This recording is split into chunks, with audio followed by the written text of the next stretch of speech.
बिस्मिल्लाहिर्रहमानिर्रहीम। देखते हैं किस्म के खानों को। अस्सलाम वालेकुम। आज हम बनाने जा रहे हैं गोश्त मटन का। तो सबसे पहले हमें आपको दिखाते हैं। यहाँ पे मैंने सबसे पहले टमाटर और प्याज को मिक्स ग्राइंड किया है। तकरीबन 4 बड़े प्याज हैं और 4 टमाटर हैं दरमियाने साइज के।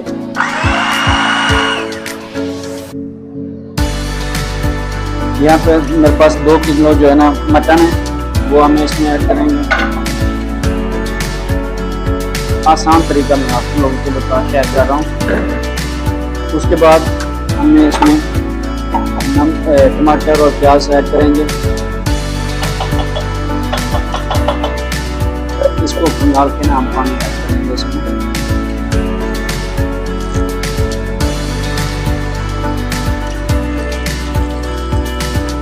पानी जो है ना ज़्यादा नहीं ऐड करना है, क्योंकि गोश्त से भी पानी निकलता है, टमाटर प्याज का भी पानी होता है। तकरीबन पानी ऐड करना। अब इसमें जो है ना हम नमक मिर्च हल्दी ये ऐड कर देंगे। मसाले भी साथ ही ऐड करेंगे। सबसे पहले नमक 2 टीस्पून। नमक कम नहीं रखा करें, ठीक है, क्योंकि नमक जो होता है ना कम नहीं किया जाए, ज़्यादा हो जाए तो कम नहीं किया जा सकता। अब हम इसमें धनिया पाउडर डालेंगे 2 3 4 5 6 टीस्पून हमने ऐड कर दिए। मिर्च आप अपने अंदाजे से ऐड करें।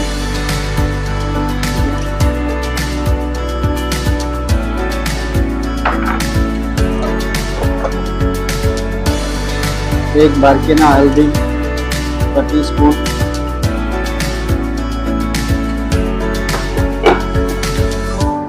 ये बहुत ही आसान तरीका है। अब इसको हमने ढक्कन दे के रख देना। अभी तेल वगैरह नहीं ऐड करना, कुछ भी नहीं ऐड करना, सिर्फ इसको मिक्स करेंगे और पकने के लिए छोड़ देंगे। बिस्मिल्लाहिर्रहमानिर्रहीम। कोई और मसाले मैंने ऐड नहीं किए, सिर्फ ये 4 मसाले और टमाटर प्याज, और इसमें अभी अदरक लहसुन का पेस्ट ऐड करेंगे। खाने वाला 1 चम्मच जो है इसमें ऐड करेंगे लहसुन का, 1 चम्मच खाने वाला अदरक का।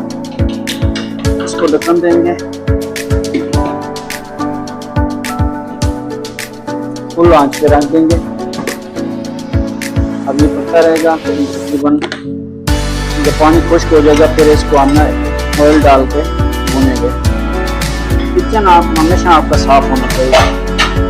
जब खाना आप बना लेते हैं ना, खाना बना उनको अच्छी तरीके से साफ रखें।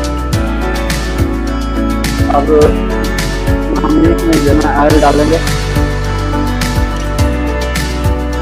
अब इसको ना हम भूनेंगे अच्छे ऐड करेंगे। पहले भी ऐड किया, थोड़ी और ऐड करें। अभी हम इसमें पानी ऐड करेंगे और हल्की आंच पे रख देंगे पकने के लिए। पानी जो है जब भी डालना है गर्म पानी ऐड करना है।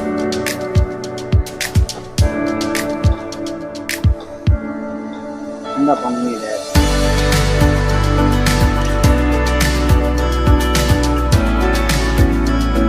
पानी अपने हिसाब से ऐड करना है। ग्रेवी